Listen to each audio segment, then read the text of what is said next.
Jesse Hamilton was an advisor to the Iraqi army in Anbar province. Indiscriminate shooting, lack of discipline, and non-adherence to the rules of engagement, he says, led to a sense of apathy. My name is Jesse Hamilton. I joined the Army in 1998. Spent 4 years with the 101st Airborne Division.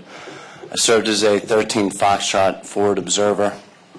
During my time there, I got out and joined the reserves, spent about 3 years as a drill sergeant, and then I decided I was going to volunteer to go to Iraq and serve as an advisor to the Iraqi army.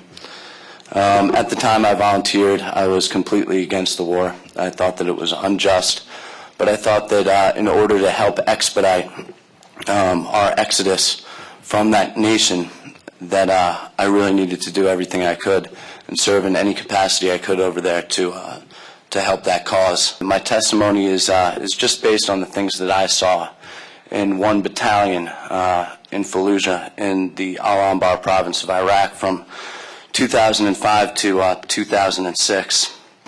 I did have the opportunity to work with a lot of the Iraqi forces that are over there. And if you want my opinion as to whether or not rules of engagement actually exist within the Iraqi army, the answer is no.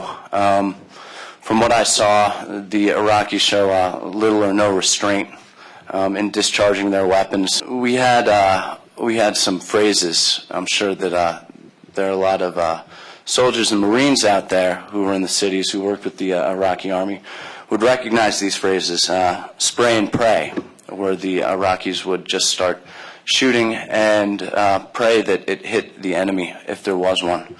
The death blossom was also a term that we used regularly, because once the shooting started, death would blossom all around. I never saw any civilians get killed by these actions, but one incident sticks out in my mind.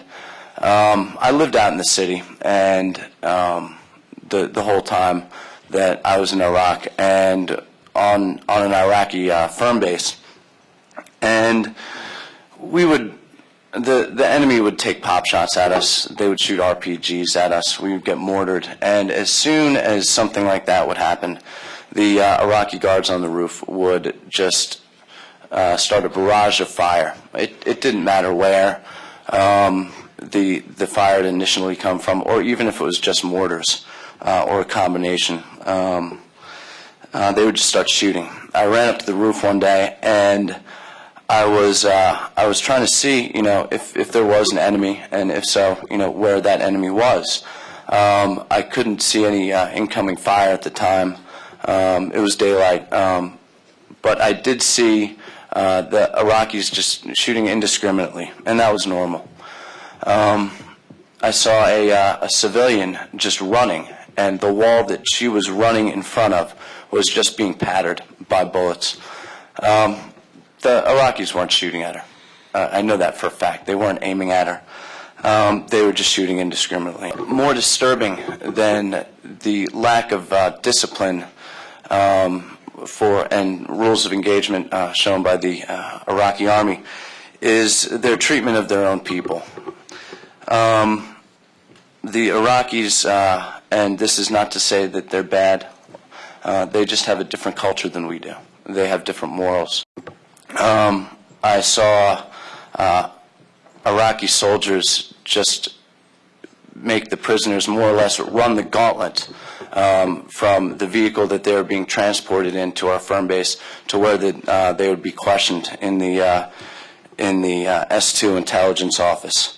Our job as American advisors in situations like that was to try our best to stop that, and we did. However, there's only so much you can do, and after a while, I was almost like, I don't care, I'm over it when it came to that, and I tried to stop it, but I just stopped caring. It was their people, and that's what they were going to do. I think it is very pretentious of us as Americans to think that we can go in there and spoon feed them democracy and have them appreciate that democracy. I think it's even more pretentious to try to go in there and to try and change their culture and the way they handle situations. I think that it is a lost cause in Iraq. I think that regardless of when we leave, whether it is tomorrow or in 100 years, I think that the Iraqis, as soon as we leave that country, are going to handle things the way that they're going to handle them.